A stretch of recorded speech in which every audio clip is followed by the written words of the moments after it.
Welcome into the WTOL 11 studio. I am Tyler Segerman, pleased to bring you our 2025 High School Football Coaches Roundtable. However you are watching or tuning in, thanks for being a part of this segment. Should be a lot of fun and offer some great perspective as we close in on a new season. So without further ado, let's meet the gentlemen who are making up this fantastic panel. Four of them joined by me here in the studio. We begin on your far screen left. That's Andy Brungard from Anthony Wayne. Next to him, Liberty Center's Casey Mohler. Over here, we've got Evan Karchner from Maumee and Josh Lindke from St. Francis. Appreciate you guys all for being here and taking some time to talk football with me. Over the next few minutes, we're going to be discussing multiple topics of the game of football, as well as some fun segments toward the end. So let's get started. By far, the biggest news, you guys, from this offseason was the new playoff format, obviously reducing the number of teams per region. Andy, I'll start with you. Going down from 12, your initial thoughts on that? It's funny, I thought about it pulling into our stadium yesterday. We have a banner out front of the years that we made the playoffs. And I felt like when there were 8 teams, it meant something. Like it was something, it was a bragging rights, right? Like we accomplished something special that season regardless. And I think what people don't realize with football that makes it slightly different is there's no sectionals, there's no districts, there's a regional championship. You can, unless you win 4 games, that's really all you have to show for it other than pride, which is great. So I think it's important to earn that, to be able to put that on a banner and for it to mean something. And I felt like with 16, it was watered down and it didn't mean as much. I feel like with 12, it means a little bit more. I'll be honest, when I voted for 8. Yeah. Just because I felt like that just held so much more prestige with the state. But I think 12 makes it a little bit better. And Casey, I mean, the first round buys are kind of a new element too. How do you kind of view that with the top 4 seeds now not playing that first week of playoffs?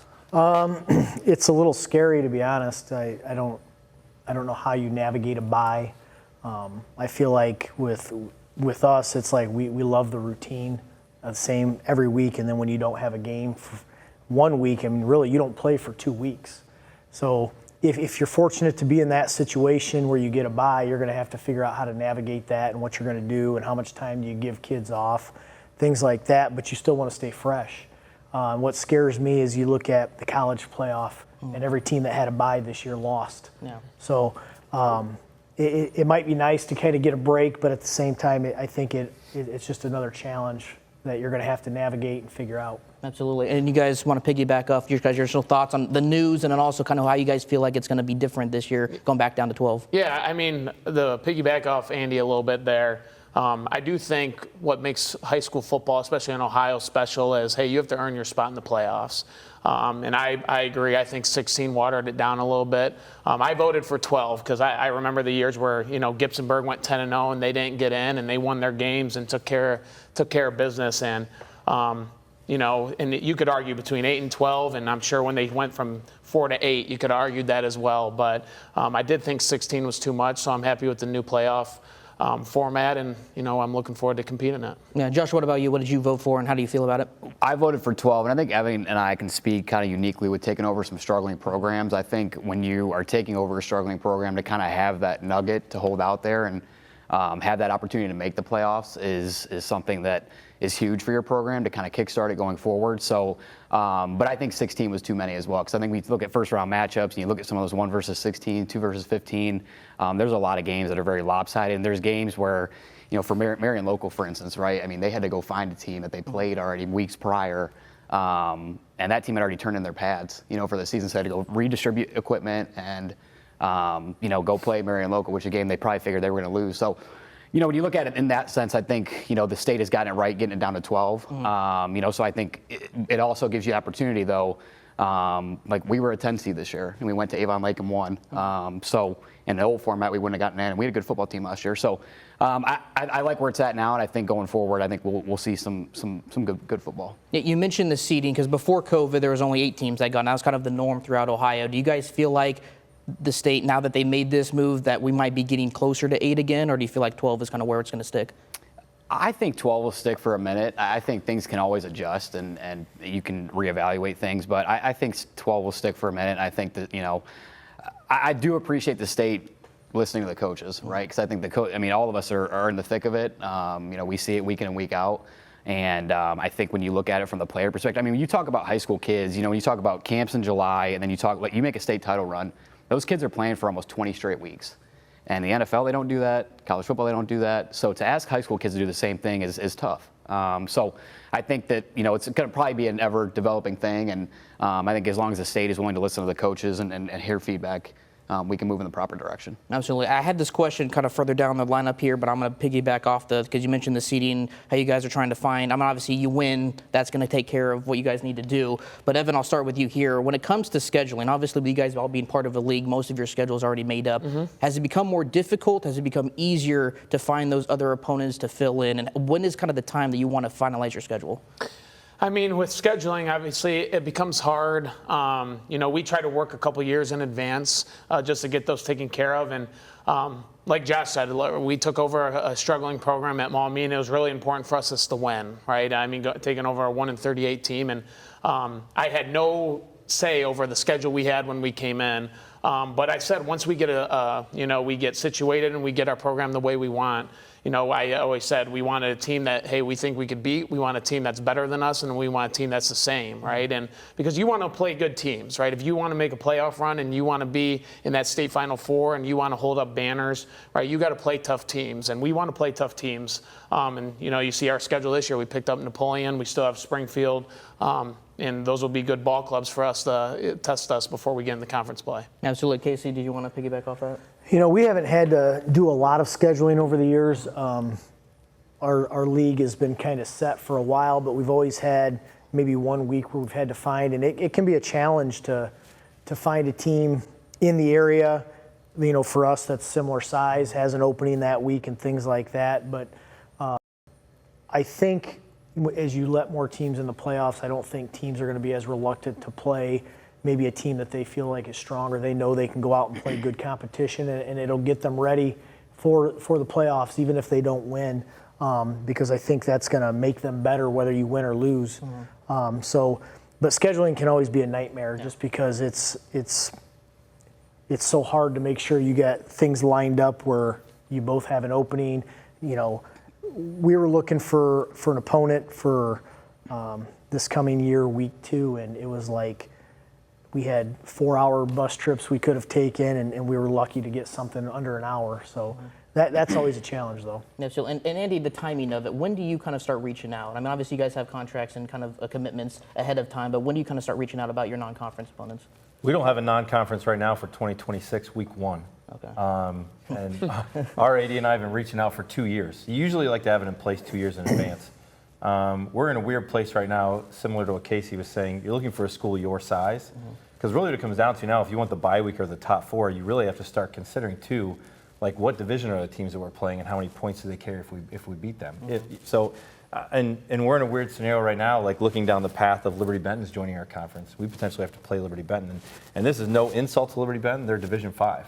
So for us, that doesn't carry many points, even if they go 8-2. So right now we're in the struggle of, we're playing at Upper Arlington this year. And I say the struggle because it's 2.5 hours away. So week 1, you're taking a 2.5-hour bus ride. Right now our options next year are Pick North and Pick North. So we might end up playing Pickerington North week 1 next year. We kind of wait to see if there's other teams that might match up closer than Pickerington North. But it's been a little bit of a struggle because for us, our size, you're either going Cleveland, Columbus, Dayton, Cincinnati. I had a team from Kentucky reach out. We've had 2 teams reach out, team from Kentucky and Pickerington North it's like almost less than a year away from now. So No. One of the things I looked at, too, is I didn't necessarily want to play a non-conference team that was in our region. Right. Potentially that, you play in the regular season and play again in the playoffs, because we get that with our league games, too. So I tried to stay away from that, but we couldn't avoid it this year. Yeah. And Josh, did you want to jump in? Yeah, I mean, we, like Andy said, a lot of those things are set years in advance. I mean, I know just for us being in the Detroit Catholic League, it's kind of a mess at times trying to find non-league games because of us being in this AA division and only having technically 3 league opponents in there. So trying to find enough non-league games to match up. We picked up Riverview week 10 this year. So that's an out-of-league game that we'll play up in Michigan. We open up with Waite. We play Sandusky Perkins week 3. We play Bishop Dwenger out of Indiana week 2. And then we play Clyde week 4. So, it's an ever evolving thing. I mean, our thing is, we've got, Whitmer reached out to try to schedule us for 2027, 2028. But we don't know what this Detroit Catholic is going to look like. So there's kind of a wait and see pattern as well when you're scheduling non-league games, at least for us, going forward. So. Sounds like a lot of miles are the norm these days with you guys, obviously. And obviously continue with the change. Obviously, I know the playoff format was the big change this offseason. I know the rules continue to adjust and adapt to the game as well. I think the forward fumble, I guess they changed to where it's back to the spot, not necessarily going out to the sideline. But are there any rules that you guys feel like need to be adjusted or adapted to, still? I'll give you one weird one. Yeah. Okay, and this is just for me. Extra points. Okay. We've had it before where a team has jumped offsides and we've made the extra point. And then I've just decided to re-kick it and we've missed the extra point with them out jumping offsides. I feel like that should be a decision if you make the extra point on whether. I know in high school football, as soon as you jump offsides, but we'll have teams sometimes that will intentionally jump off sides. If anybody wants to write that one down. Right? They'll intentionally jump off sides just to throw us off or try and block it. Okay. And I know the answer is just go for two then. But at the same point, in a close game, we typically just take the point. Right. But I feel like that's one where, I know it's a weird thing, it's just Yeah. something I've thought about. I feel like that's one, if you jump off sides and we still make it, then it should count. Right. Because I've had scenarios where we've lined back up and we've missed it. But that's just my own little thought process. That's not a major rule, but one that I've had happen a few times. Every point counts, so. No, and I mean, there's a lot of weird rules, right? And the one that came in I think in the last few years where the helmet popped off and your guys got to stop running. And a couple times last year, our running back's helmet popped off and he fell forward, and we got penalties because they're like, hey, you went forward. And I'm like, how is he supposed to stop, right? And I think Hurdling. yeah. Hurdle's another one. And I tell him, and I was like, if he's falling forward already and his helmet falls off and we get a flag for that, right? He's not trying to move on. I just think that should be a little bit of a judgment call with the refs. But, that was one that popped up on us a couple times last year, and I didn't have a good answer for our running back. I feel like the gray area, too, is pushing the quarterback from behind on a QB sneak. Yeah. I mean, I've had refs throw the flag on it and then say, well, we decided we don't think he was actually being pushed. He was just in the middle. Like, that was such a judgment call. We had one work in our favor that last year. So. It just kind of, it's not, it's not a consistent whether they're going to call it or not. I think the equipment issue is always a frustration too. I think I think it's a frustration because you want your kids to do the right thing, but then they watch these guys on Saturdays and Sundays not wear knee pads and not have thigh pads in, and they think they can do the same thing. And so I think making sure that like their knee pads are up over their knees, which with how tight some of their pants are now, that's a tough thing to do consistently. So I think. We're all for making sure their equipment is properly fitted, but I think that's a frustrating one at times too, because that can become a judgment call. If it got, you got some referees that let kids have it up above their knee, and then other referees it's got to be all the way down past their knee in regards to the knee pad. So I think that's a frustration at times. It just has to be consistent too. Exactly. Right? That's not. Yeah. Again, it's something that's just not consistent on a week-to-week basis. Right. And now it's the mouthpiece. They all watch these guys on Saturdays and Sundays not wear mouthpieces, so they think, well, I'm just going to let my mouthpiece hang off my helmet. Or do they have it hanging off their helmet with another one in? Correct. That's it. Yeah, exactly. Style, as they say. Yep. Casey, did you have anything that you feel like needs to? I always joke, that if they want to make the game safer, they need to penalize the offense for throwing the ball across the middle and getting a receiver lit up. Because I do think, the defense is getting penalized for hits sometimes on stuff like that, and they're going full speed, and it's hard for them to adjust if the receiver lowers his head and then you get helmet-to-helmet contact. And it's like, well, the offensive guy lowered his helmet into the defense, but the penalty's on the defense. No. Say penalize the offense. I don't think that's ever going to happen, but. No, I get it. And I'm glad. So Evan brought up helmets. You brought up equipment. Casey, I'll start with you on this one. You see in high school baseball, coaches are able to communicate with catchers via, a mic and everything. You guys are able to communicate on the sidelines to the press box. You guys have video on sidelines now. Do you guys feel like we're any closer to where you guys can communicate to your players on the field wirelessly? I feel like it's probably going to be coming here pretty soon. I was at a clinic last year and somebody said, we got the new headsets and you can get an earpiece for your quarterback. And I was like, we can't do that in Ohio. I'm not spending money on that. And then I got to thinking that baseball does it in high school now, and it's probably coming just because at every level other than high school in Ohio, it's there. So I feel like that's going to be coming down the chute here pretty quick. I imagine that would be a huge benefit, for you guys, right? I mean, The only thing that scares me right now is my son's potentially our quarterback. I don't know what that communication looks like with your dad in here 24/7. But that's just a tricky one. I agree. I think that's what's coming next. I think the hard part is how do you manage it? Most like college, NFL, they're cut off after 15 seconds.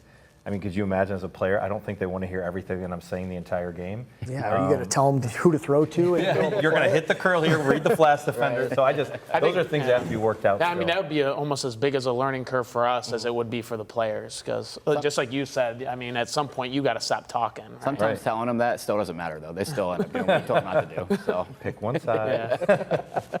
that's awesome. Obviously, you guys all have tremendous programs you guys have either built or are building right now. The ecosystem, as I'll call it, for the recruitment. Obviously, a lot of players, everyone I think has a kid going to D1 or going to play in college. How would you guys just assess the growth for the spotlight your programs and your players are getting through, different camps, through different showcases here in Northwest Ohio for kids that kind of look at college as a potential career?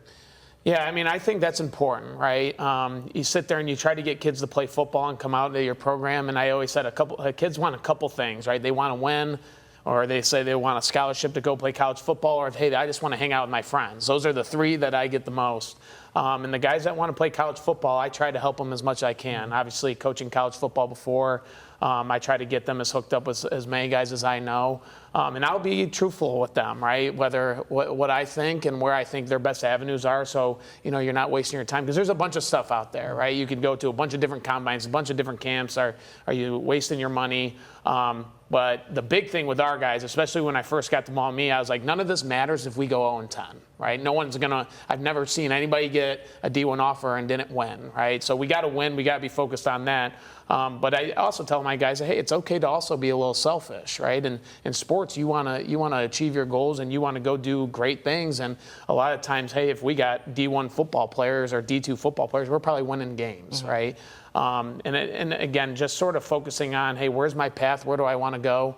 And how we are going to attack that, right? And having those communications with your players, I just think is important. Yeah, I know obviously with NIL, that adds another factor to these kids making these decisions. But I'm also curious, too, because a lot of these offers kind of come over the summer when they're away from you guys at camps. How much communication do you guys have with these college coaches? To me, I think it's really important. I think if they're not communicating with the high school head football coach, then I don't know that that's a place that they need to go to personally. Jermaine Polk, who just committed to Rutgers for us, we had a bunch of college coaches come in and sit in our office all spring long. And I think going through that process with him and just seeing, finding out who's genuine, who really cares, where he could feel like he's at home. And then also taking back to our kids that are also trying to go through this process as well, some of our younger kids, and getting them to understand that, like, these college coaches care about a few things. You got to make sure your grades are right first and foremost. And the second thing is you got to play really good football for your high school. Going to camps are important, and the 7-on-7 circuits all that stuff's important and fun for kids to do. But playing football at the highest level for your high school is the most important thing. And I think college coaches that value talking to the high school head coach and any maybe even position coaches and things like that, those are the guys that are doing it the right way, I think, this day and age. So, and for you guys, I mean, how often do you guys communicate with college coaches and players? College recruiting at like the Division I level is very new for me. Liberty Center hasn't had a D1 scholarship player for almost 25 years. And so we've got a couple guys that are getting looks and offers, and it's very eye-opening for me to see how it works. And I think it's changed. The transfer portal, I think, has changed the way colleges recruit. Just in the short time I've been the head coach, I've seen, the way things used to be before COVID. And then when they gave people an extra year, how they weren't recruiting the high schools as much because their rosters were full because guys got an extra year, to now the transfer portal. And, I think a lot of the upper level colleges aren't in the high schools as much because they can go to the portal and grab somebody maybe who's played a year or two of college football and they know what they're getting, as opposed to a high school kid maybe they don't know about. But my experience so far this year has been coaches have been reaching out. They ask questions, and the questions are might surprise a lot of people. They're not asking how much can he lift and stuff like that. They're asking about grades. They're asking about their family. What kind of kid is he? and those type of things. So I think when you get those type of questions, they're looking at more than just the football player on the field. They want to know that if this kid's going to be the right fit for their program. But social media is also a big part of it that, I don't think I realized how much it was until this year. But, I think if kids are high level, they've got to have somewhat of a social media presence. Yeah, I'm glad you mentioned that you're kind of brand new because you're learning as well because, you guys haven't had many college athletes go play college ball. What's been the most surprising element to the process for you so far? Probably just everything, really. Yeah. And like I said, coaches will come in and they want to see the kid, and they're basically evaluating what type of body does this kid have. Is he a 6'5", 300-pound slob, or is he a 6'5", 265, 270-pound athlete? Because they're really looking for the athletes, and I think a lot of kids get caught up in, for linemen, I got to be 300 pounds, and the reality is, what I'm finding out is that's not what they're looking at. They're looking at a specific body type and a prototype at each position, from what I can gather, and that's really what they're looking for. And there's very few of those kids, at least in our school. So it's unique for us. Bigger schools obviously have more of those type of kids. Yeah. Andy, what's been your experience over the years, dealing with college coaches and your players? Yeah, I think we've been pretty fortunate to have a lot of great players come through our program and go play college football over the last 9 years. And it's the one thing that I love about football is it's a small world, because I feel like even through the college ranks or the high school ranks, it's a pretty close-knit community. I'm driving to school in April. My phone's ringing. I don't recognize the phone number, and I pick it up, and it's a coach from Ohio State to have a couple questions about a high school kid in our area. So I don't even know how they got my phone number, but he says, I know so-and-so that I know knows you, so I wanted to give you a call. And that's what makes it fun for me, because they might not even be recruiting your kid, but I know they're going to sit in Josh's office and say, who do you think in Northwest Ohio I should go visit? Or the last Casey or Evan, I've had a couple recruiters come through and say, so-and-so said I need to stop here because you have X, Y, or Z. So the community in Northwest Ohio, and then beyond that, the community in college football is a lot of fun because we're all going to help each other's kids out. We're all going to be proud of the Northwest Ohio kid that's going to Rutgers, or your kid that got an offer. You get an offer to Ohio State? Yeah, I mean, I saw that. We all celebrate that, and I feel like we all have our kids' backs. And going further than that, talking about the showcase, something that I discovered this spring. I know we hold the showcase at some of these high schools. I think the rule has changed now that we can now have other schools with us, and those D1 schools can still come to those fields to evaluate those kids. So that's something that we started back in 2017, the college showcase, where the coaches come and evaluate kids on our campuses, and I feel like that's made a big difference for our kids to get recruited, specifically Anthony Wayne and even Northwest Ohio. But I'm excited as I learned that I could reach out to Casey and say, Casey, do you want to join us this spring, or whatever we can do to branch out even more. But it's just cool what a small knit world football is, high school all the way up through college ranks. Absolutely. And you mentioned Northwest Ohio too. There's so many great programs, obviously 4 of them right here, but so many more across our area. And obviously we're going to get into each of your programs with our big board previews coming up next month. But I do want to ask you guys, there's a reason I picked 4 different leagues and 4 different conferences, because I want you guys to talk about your leagues and conferences as a whole. I guess we'll start with you, Josh, over there. In terms of what you're most excited about when it comes to the Catholic High School League this season, kind of what are you most excited about? Yeah, I mean, it's a phenomenal league. I mean, there's a Central Division and then there's a AA Division, and we're in the AA Division. And for us right now, it's a good fit in terms of where we're at, in terms of size of schools and things of that nature. But there's really good football teams. I mean, we went up to Jackson, Lumen Christi last year and played them, and they beat us pretty good. And they're a Division 7 school up there, and Coach Brogan's done a phenomenal job for about 40 years there, way longer than I've been alive. So, and then when you play guys like U of D, Divine Child, those programs are really good, and they're littered with Division I athletes all over the place. So, the unique thing about playing in this league is, if you end up winning all those league games, week 10 you get to go play at Ford Field, which is a cool little aspect as well. So. I keep telling people, I'm like, with us being in this AA league, it's been helpful for us in year 1, and then going into year 2, it's going to continue to be helpful. But also in the same breath, those are good football teams, and they're top quality football teams. Then you look at the Central Division, that division is loaded as well with DCC and obviously Central Catholic, and St. John's is in there, and a number of other schools that De La Salle, who's won a bunch of state titles up there. So this league is it's a lot of fun. It's good exposure. The travel's not great, but truthfully, when you look at the travel, like from a football perspective, I know for other sports it's a little bit of an issue, but for football, you're not going up there every Friday. And when it's a Friday night, doing that hour-plus travel is not, to me, it's not the end of the world. So it's fun. It's a really fantastic league, and we're happy to be a part of it so far. And I do feel like too the Ohio versus Michigan kind of thing is starting to pick up a little bit with the players. Yeah, absolutely, absolutely. Awesome. A Northern Buckeye Conference, obviously, always a juggernaut. Your thoughts on kind of what you're looking at, the outlook, I guess, for the NBC this season from your eyes? Yeah, I mean, I've been blessed to be a part of a few different leagues, right? And I was in the NBC in 2015. I've been in the NLL. I've been in the NWOAL. And the NBC's up there in one of the top leagues, right? And it's the brand of football that we want to play. It's a lot of tough teams that play really hard. It's very similar to the NWOAL, right? And a lot of teams that want to run the football, and that's what we wanted to be, right? At the moment I walked into Maumee, I said, we're going to play good defense, we're going to run the football, and we're going to win games. And we kind of took over that attitude a little bit. And it's great, right? Josh talked about all the teams they get to face. I mean, we gained Oak Harbor when we came in as well. And Oak Harbor's obviously been a really good football team, the last few years. And you're playing Eastwood, and, Otsego's getting better, and they have good years as well. And it's a really good league to be a part of. And, and it showed when it came time to have our playoffs, right? We had a lot of our NBC teams in the playoffs, and and we're just proud to be a member of that. Absolutely. And you mentioned Oak Harbor. You guys are obviously very familiar with them, obviously playing them twice the last two postseasons. NWAL obviously is a very great league. Like Evan mentioned, obviously like to run the ball a lot.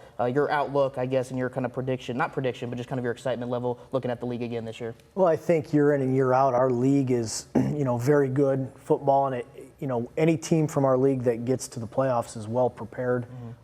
It just seems like every week, there's no off week. And yeah, we have great rivalries within the league. But like I said, we've had a lot of playoff success over the years, not just us, but all the schools like Patrick Henry's, the Archibalds, the Wassians, Delta's made some runs there. And so I think every year, it's a toss-up. You're going to have battles, and different teams are going to compete, and it just makes every team better, I think. And it, like I said, prepares you for the playoffs. And we've been fortunate. Our league has had a lot of teams make some really, really good runs and be very competitive. And I look for the same this year. Absolutely, it's always fun to watch as well. Northern Lakes League continuing to grow. You mentioned Liberty Benton coming in next season. How's your, viewpoint on where the league is at right now and kind of your outlook for this fall? Yeah, I give Richard Brown a lot of credit. He's our league commissioner, and his vision for what he wanted to do to expand our conference. Right now, we have the Buckeye and the Cardinal. And for us playing in the Buckeye, we get the opportunity to look at, you've got Perrysburg, Findlay, and Whitmer. We've got 3 Division I teams in our conference that they've got great coaches, great programs, great schools. We've got Northview and Clay. Clay switched with Springfield, so Clay comes over to our side. And there's just a lot of talent. If you were to evaluate our quarterbacks from last year in just our conference, you've got kids going to Georgia. We've got the Clay quarterback that went to Pitt. We've got Grant Kinney going to Colgate. You've got Whitmer's quarterback going to Eastern Illinois. We have a tackle going to Indiana. I mean, you just look at schools, talent, size. I just feel like we're at a place where it's pretty premier competition, top to bottom, week to week. Whether it's the athletes, the coaches, the schools, I think I started playing in the Northern Lakes League in 1998 to 2001 at Perrysburg High School. I hate to admit that on air. I'm sorry. No, I still know where my roots are from Northwest Ohio, and it's awesome. But just the Northern Lakes League and the way it's grown, and how much it's improved with Richard Brown and every league commissioner we've had from year to year. Being in it in the early 2000s until now, it's just become an amazing conference and a really competitive one. Northwest Ohio. Yeah, it's excited to see kind of the formation of it, the growth that you mentioned as well, continuing to see. Obviously, a lot of your leagues obviously bring a lot of great atmospheres as well. I know Liberty Center's home field advantage is very good. Obviously, you guys have a great, all of you guys have a true, obviously playing in the Glass Bowl as well. Great atmospheres, provides great atmospheres every Friday night, and certainly look forward to seeing that and experiencing that again this fall. So I appreciate you guys, obviously, for doing this discussion, this forum, a lot of great perspective. Great chat. Now we're going to shift to a little fun couple segments here. The first one, I have a couple videos. I picked 2 videos out for each of you. One's kind of a play from last season. The other one, we'll call it miscellaneous. But we'll start with you, Andy. Okay. We'll start. Here's the first video. I believe this is from week 3. Yes, this is against Bowling Green. It's not the touchdown here by Kenny, but check out the block there. Braden Gardner. Tell me about that. Did you guys notice that? Did you pick that up on film when you saw that? You don't have to go through much film to find a block like that from Braden Gardner, Okay. which, if I'm going to be honest, I'm pretty sure that's a block back, which should have been called for a penalty. But you turn on the tape the very next week, and he lays a hit on a Napoleon kid. That's a penalty. And he had several of those because, and that kid loved to hit. We're going to miss having him around. He was kind of that unsung defensive and offensive player that just loved to lay the wood and loved to, be physical, and he was a good tailback for us. That's awesome. All right, the second one here. This is for you. If you pay close attention, I kept attention to the small details here. I believe this is the first playoff game. You're wearing a red glove in one hand and a blue glove in the other. Can you explain that for me? So if you were to go through the White House garbage, there'd be a lot of red left-handed gloves and a lot of blue right-handed gloves thrown away. So I called the defense last year. And that's how we signaled right and left. It makes it really easy on the kids how to set up the strength, because you're literally showing them right or left with your hands. It's the simplicity of, if we're blitzing from the right, I'm blitzing with my right hand or left hand or whatever. So yeah, that's the one color of red that you find ever in my closet right there. Okay, so maybe I wasn't paying attention to you all season. Did you do every game you did that, or just every game? Every game. Okay. Every game. So you got new gloves for this upcoming season? Well, now I'm calling offense. So, yeah. Different colors maybe, or just different shades? Or? That's a perfect example of no job is too big for the head coach. Yeah, right. Listen, St. John's hired our offensive coordinator, so I've got to switch it up and do the best we can. There you go. We've been very fortunate. Steve Morrison joined our staff from BGSU, so he'll be our defensive coordinator. So I don't have to wear red and blue gloves. That's on him. He can decide what he wants to do. I'll read it off of the play sheet. There you go. Sounds good. All right, Casey, let's go to you now. I believe this play is from the playoffs. Yeah, Oak Harbor. I imagine this one doesn't get old ever. You guys probably run this on loop in Liberty Center. Obviously, Stephen Brogan's game-sealing interception against Oak Harbor. Your initial thoughts on seeing it again and just kind of what you thought about it. First of all, it couldn't have happened to a better kid. He was just a tremendous worker and a great leader for us, and he deserved that. But that was a play that they had completed on us a few plays before for a big chunk, and he was kind of got beat, not beat the first time, but wasn't where he needed to be, and then this time he was right there and read the quarterback and just sealed the game for us. And that was a kid, like I said, who worked hard, had battled some injuries during the season, and just super proud of him and super proud of the team. You can see how excited they were for him as well. Yeah, and being number 63, I know he was listed as a linebacker. How many balls did he see come his way, or is that the first one he got that season? That was probably his first pick of the season. And he caught it pretty well. Maybe his career. Didn't even get into his chest. That was all That was all hands. hands, too. And honestly, I think it happened so fast, he probably didn't have time to think about it, which is probably a good thing. Well, again, obviously making the catch and winning the game was done very well there, as we see it one more time. All right, and then the second one I have for you, Casey, this is actually something I noticed this season. After the game, you guys do this post-game tradition. I think it's different depending on each game, but tell me kind of what is going on here and how this kind of got started. Oh, man. We've been doing this for a lot of years. It's just like a post-game breakdown. Our seniors lead, and just something that's we've done for years and years, and so it just every year they do it. Okay. And the seniors are up front and kind of lead it, and they used to bang their helmets on the ground, and we had to stop that because helmets are expensive, or they clang them on each other, and we're like, you got to cut that out. But again, just a tradition. I couldn't even tell you. I mean, that might have started when I was in high school, like 35 years ago, and just something they do in front of our stands to get the crowd involved, and our community enjoys it. And then they'll sing our school fight song right after, and it's just kind of a fun tradition that I enjoy doing. Yeah, it's really cool to see. Awesome. All right, Evan, let's shift over to you now. It's not necessarily a play per se from last year, but a montage, if you will. All right. I noticed in our highlights that we had a few kids dancing after their touchdowns and scores. I believe this is Carson and Donovan. How would you, assess their dance moves? Did they have to kind of learn how to do these throughout the season? How do you feel about it? Oh, I mean, that's the battle you're always going to, like Josh talked about it, right? They see it on Sundays and they see NFL and college players do it and they want to do it. And I always tell them there's a very thin line, right? You want to celebrate it. It is a game, right? You want to celebrate. You want to have fun. You want to have fun with your teammates. This one might be my favorite. Sorry, the whole team there. Right? Yeah, our guys will push it to the line as far as they can push it, and that's just a little bit of who we are. And so we get a little bit of hate for it, but if our guys are having fun and they're not taunting and there's smiles on their face and we're scoring touchdowns, it's hard for me to yell at them in that time. But I always say, you guys get a flag, right? You'll pay for it on Monday. So have they taught you any of these moves? Or are you kind of I ignore it. If they're doing that in practice, I usually turn around and start focusing on something else. All right. The next one, actually, we're going to take a listen to this real quick. See if we can hear it. Scramble. Good. Find him, Brad. Find him. Eyes. So I believe this was during our big board preview practice. How often do you play Scout QB? Do you enjoy it? I try to do it less and less now. I mean, I get a little bit more sore, but no, sometimes I get going in some drills, especially we need a little bit more juice. And, it reminds me back to when, I practiced on those same fields and, I did the same thing they did. And the kids like it, right? And they especially like if we do like a turnover drill and they can punch the ball out of my hand, right? Okay. They give me a little bit extra juice there. So, no, it's always fun to get involved with drills and, feel like I'm back playing again. And, that was just one of those times. But hopefully we're not showing that highlight too much. You're good. All right, and Josh, we'll stick with you or round out this segment with you. I believe this is a play you guys probably, like Casey, have been running this on loop. You probably recognize this from the get-go, but this is Raheem Brown's crazy sideline interception here against Clyde. I think you were coming into the screen from the right when he smotted to make sure the official knew it was inbounds.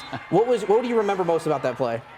Just a great play by Raheem. I think that game was kind of a microcosm of we've talked about it at St. Francis, that just kind of flipped the program in terms of where we're going to be and where we were going and going forward. And we were down 13-3 at halftime of that game and ended up winning that game 30-13 and going and beating a really good Clyde team who doesn't lose often at home. And kind of the way that we were able to take control of that game in the second half. And I would argue Raheem Brown is one of the most electric players ever come through Northwest Ohio in terms of both sides of the ball. So just for his athleticism to show on that play and for us to have a big, momentum swinging play to kind of take control of that game was fun to watch. Yeah, it was one of the most acrobatic catches I've seen, that's for sure. All right, the last one here, we're going to go back in time. You probably recognize this video. Obviously, this is you here playing quarterback at Anthony Wayne. You still got the arm. Yeah, maybe. Yeah, maybe. That was probably one of the 4 passes I threw all year. So. There was a lot of QB sneaks as well that I didn't put in there. But, yeah. No, I mean, playing for Anthony Wayne, we went over in 7-on-7 with Anthony Wayne last week and just talking to Andy, being back on the field. And, I'll always remember my time at AW. And it was, my mom still lives out there. I grew up out there, obviously, for a number of years. All of our family members are out there. And, it's always, that community is going to hold a special place in my heart always. So, we had a really good team those 2 years. My junior and senior year, we were pretty good both those years, and it was fun to be a part of. And playing for Coach Smith, who did a great job, who Andy took over for. And, I got to coach your brother. Yeah, he got to coach my brother. Andy's first year, my brother was the center on that Final Four team, so that was cool to kind of watch and unfold for Andy's first year as well. So I do have to ask, because Andy, you saw the video. Would he be able to compete now with the QB1? Or? Are you a lefty? Yeah. Wow.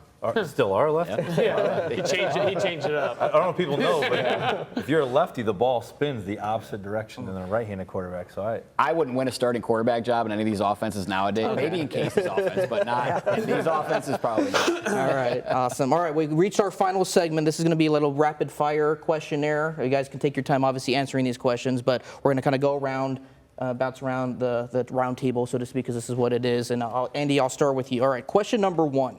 What is and I'm not trying to get anyone in trouble here, what is your favorite position group to coach and why? Ooh, tight ends. Okay. Man, I love tight ends. Okay. I'd say that we run the power spread, and it's funny because if any quarterback in our offense this year, they'd probably roll their eyes because we'll say we're a spread offense, but the more tight ends I can put on the field, the happier I am. Okay. Because I feel like they create such a problem for the defense because you can put them in so many different places. And I feel like Anthony Wayne is like the hotbed of tight ends. We always have like that kid that has that tight end body, that 6'2", 290-pound kid is always out there for us. And I feel like when you walk on our field, we have 17 tight ends with Coach Boyer right now, and it's such a fun group. Do you line up against them, or you just kind of let No, but I'm supposed to be coaching quarterbacks, but I always seem to gravitate towards where they're at just because I want to watch them. But that group's the most fun because they think they're a receiver, but they're really an offensive lineman, and they help make the program go. There you go. Casey, what about you?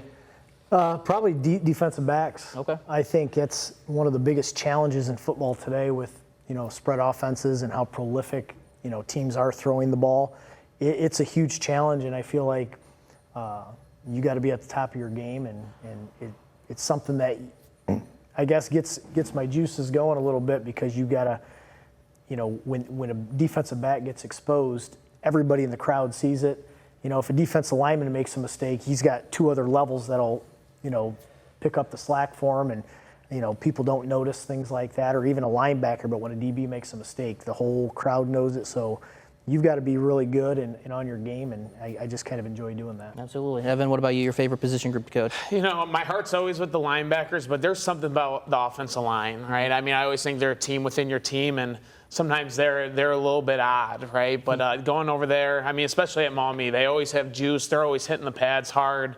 They're not worried about their visor. They don't got a towel hanging off their butt, And those are just my type of guys, right? The guys that want to play and guys that want to practice hard. And, like Casey said, they get my juices going a little bit. And I count down the minutes to inside run, because I'm usually not over there with them. So I would definitely say the O-line. So, and Josh, how about you? I think quarterbacks is the easy answer, but I would echo Evan with trying to implement a culture last year at St. Francis, and just we wanted to establish the line of scrimmage on both sides of the ball. So spending a lot of time with the offensive line last year and getting run schemes correct and things of that nature. And then also you find yourself as a head coach that you got to make sure that your hand is in a little bit of everything. So spending time with the special teams, and then also spending time on the defensive side of the ball, just overseeing everything and just making sure. I'm certainly not going to sit here and tell you that I know everything in terms of X's and O's when it comes to the defensive side of the ball, but I think understanding what we're trying to do schematically and then pushing that big vision with the entire group has been fun for me as well. So, quarterbacks is the easy answer for me because that's kind of my baby. But spending time with the offensive line and then the special teams, and then just getting acclimated with the defensive side of the ball has been a lot of fun. Absolutely. All right, we'll start with you for this second question. Aside from coaching and teaching, because these usually go hand in hand, what career path would you have pursued if football wasn't an option? Oh man. I don't know, honestly. Okay. That's a stumper. I probably would have gotten into some sort of real estate or selling insurance. Okay. Or. Do you have a hobby? I like to golf a lot. Okay, so maybe golf. So maybe I could have golfed back in the day if I would have picked it up earlier. But this is going to sound corny, but I'm doing exactly what I should be doing. So I feel very blessed to be able to do that. But so maybe some sort of selling of something. Okay, there you go, Evan. Kind of the same thing. I always knew I wanted to work with kids, and then I fell in love with football, and that sort of took me on my career path. But I remember it like yesterday.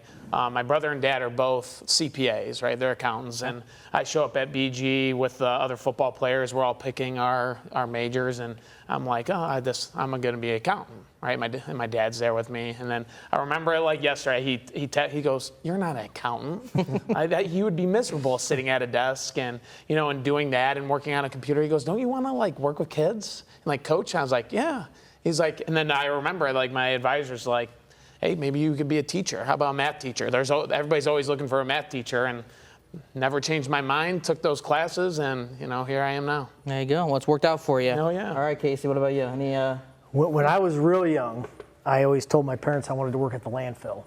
So Okay. I just liked seeing the bulldozer scooping all that garbage up. So maybe that's what I would do, I guess. Okay. There you go. All right. That's interesting. The only thing I could think of was be a stay-at-home dad. Yeah. You got a lot of projects at home right now. I so, know, I've got a lot of work at home to do. I do enjoy being around kids. That's what makes it worth it. All right. Number 3, aside from your school, who has the best logo in your league or conference, in your opinion? What's your favorite logo aside from Anthony Wayne in the NLL? Cardinal and Buckeye? Yeah. He graduated from Perrysburg, so he's. Well, that is true. Yeah, I guess I don't. Maybe you should count out Perrysburg as well. But they have a pretty nice logo. I respect Perrysburg. Yeah. They're our rivals. I respect them though. Whitmer's got a cool logo. Yeah. I like the panther head. Okay. I don't know. Clay's kind of got a cool logo. with their Eagles, especially on their helmet. I guess I'm picturing helmets more than Well, I'm yeah, picturing I the figured, yeah. mascot. Okay, who's got the best helmet in the NLL other than Anthony Wayne? Other than Yeah. us, probably Clay. Clay's got a cool helmet. Yeah. All right, Casey, what about you in the NWAL? You can go helmet or logo, however you want to picture it. You know, if I can't be a Tiger, maybe a Panther would be Okay. okay from Delta. But Okay. I like Wasion. Is pretty cool. You know, there's been years where they've had, you know, somebody dressed up as an Indian on a horse and stuff. And well, I was young when they did that, so that would be kind of cool. Yeah, absolutely. NBC, who's got the? You know, I mean, working at Eastwood, I always liked Eastwood and the Eagle, right? I always think that's a classic look. And now they got the wings on the helmets. I always thought that's a cool. And one of my favorite colors is red. I know, but now we don't talk about it and we don't wear any red on our football field. But I always thought the mascot that was cool was Lake, right? The Lake Flyers, right? They have the fighter jets, and I always thought they could always have a cool hashtag, "Let It Fly," if you were an air raid team or something. But you know, me and my OC talk about it all the time. We would have a sweet hashtag for them if they ever wanted to use it. All right, well, there you go. Maybe they're listening to this. And then, Josh, what about you? There's obviously quite a few different combinations in the Catholic League. Yeah, I think Divine Childs is pretty cool. They got the old school Atlanta Falcons logo, which is cool and unique. And then Lumen Christie's got like the all gold helmet, which is a good look. And then U of D they're the Cubs, so they've got a cool looking Cub on their helmet. So I think they all got a good amount of swag to them. Absolutely. All right, one last one. This might be my favorite to ask, and I'll start with you, Josh. What is the drill that your players hate to do the most, and why? Explain the drill. Probably running 40s at the end of practice. We Okay. tell them all, like we're kind of old school in that sense. I know everybody kind of does it differently, where they maybe don't condition as much, but we get on the line after practice and just run. Okay.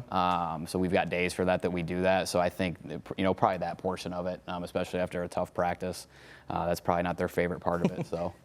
Probably wouldn't be mine either. Evan, what about you? What's the one drill that the players can't complete? I mean, I've heard them complain about a few different drills, just like in Indy, but I'd say as a group drill would be pursuit drill. Okay. Because they know that I'll get hot off it right off the bat, right? If I see something, I'll start running after them. And I think they know I'm watching like a hawk. I film it with our drone, and I watch, and then they'll know, hey, if I'm slacking off, the first clip that we're going to watch the next day is pursuit drill.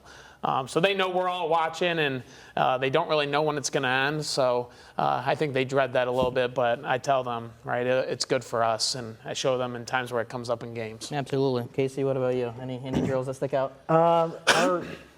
After we do our form running and dynamic warm-up, in two-a-days, we do old military-style calisthenics. Okay. And it's not fun for them. And when I was playing, it was every day from two-a-days through the season. And you know, guys my age have kids playing, and they tell them stories. You guys don't know how good you have it.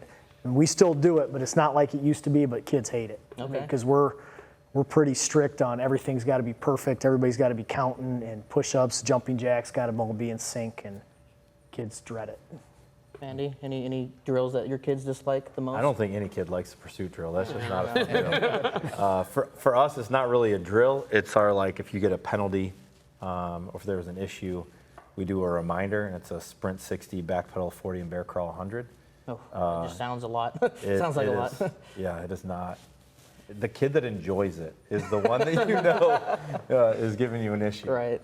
But I did one time because I forgot the paint for something we were going to do, and I ran one, and I questioned if I should ever make a kid do one again. I felt sick doing a bear crawl for 100 yards, but Yeah. yeah. All right, I did skip one, so I apologize. We'll do this one real quick. On average, how many new trick plays do you come up with in a season? How many do I save on Twitter, or how many do I come up with for the season? Yep. If we have one, I always tell the refs for the game, like, hey, what trick plays or formations do you have? And I said, I don't think I have any. I don't even know. Okay. I'm not really a trick play guy. Okay. If we have one in there for fun, we'll run it in practice. All right. Yeah. Casey, what about you? We probably carry 4 or 5 by the end of the season, and I can't even tell you the last time we ran one. Okay.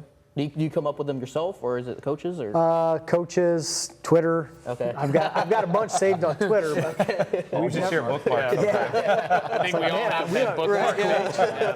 but we don't run very many. Okay. And Evan, do you come up with money? Or? Usually, if we are going into a game that we think is a big game and we might need something, I've always been this way. You'd hate to be in a game and wish you had one, and you don't have one. So we usually have, 3 or 4 throughout the season. And against contrary belief, we used every big game last year. We used our trick plays and they worked. Okay. And our kids get excited for it. That's another thing. We practice it, and I usually tell them, hey, if it looks like crap, I'm going to scratch it, right? And we're not going to do it. So when we call it at practice, they all look at each other and say, hey, this got to be like, you got to get me the ball, right? And it's got to look good. So again, it's something that you make that's fun, and sometimes it'll help you out. Absolutely. And Josh, I think we had like 3 or 4 that we practiced all year and Okay. used them against Highland. Andy probably saw them on film. We used them all against Highland a little too late. All of them, okay. But we scored on every single one of them. Okay. So it was one of those deals where it's like, why didn't we do this earlier?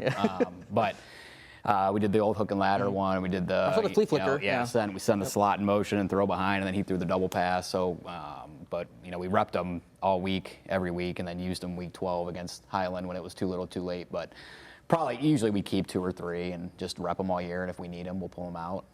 I'm always curious. So if it works in a game, obviously they now have film on it. Do you use it again later, or do you have to come up with something new? Typically we come up with something new, but then I think we all probably should remind ourselves sometimes that it's high school football, and like if something works, just go back to it. Well, please tell me, for you guys, if we run it against our scout team, it never works. So then I'm like, scrap it. But I always think I have to practice it on air, because you're like, what's going to happen is this kid's going to chase it across the field. You run against your scout team, and the kid doesn't go, and you're like, it's not going to work. Oh, yeah. That's what I said. When we run against our scout team, our kid, that's bigger almost in the game. I think they're more confident in the game than against scout team. Because they know I'm watching. The moment it doesn't look all right, I'm going to scratch it. If we run it once against our scout team, the next day they're calling it out as you're explaining it. Oh, they're going to run that trick play. So we run it on air. Yeah. Then I can convince everybody and myself it's going to work. And so I call the offense for us, and I'm like, if it doesn't work, I'm just like, everybody calm down, it'll be fine. Like, well, we just keep repping it, and then, but it usually looks like crap for about, and you also go, like, you make the playoffs and you realize, hey, what film they got, and then you go back and you're like, hey, they don't have these plays, right? Our trick plays, we can practice those again. That worked the first time, right? And just trying, like I said, you're just trying to add fun, right, to football practice. Absolutely. Well, it sounds like the conversion rate is pretty good for you guys. Maybe you should keep doing it. I think we got lucky. Yeah. All right. Well, I appreciate you guys obviously for taking time today. Again, thank you all for tuning in to our Coaches Roundtable. Big Board Friday previews will begin on August 1st. They'll run through the rest of August, and if you guys can believe it, week 1, August 22nd. So I'm sure you guys are excited for that. We're about a month away for another season of football here in Northwest Ohio. So look forward to that. Thank you guys again for tuning in. Appreciate it.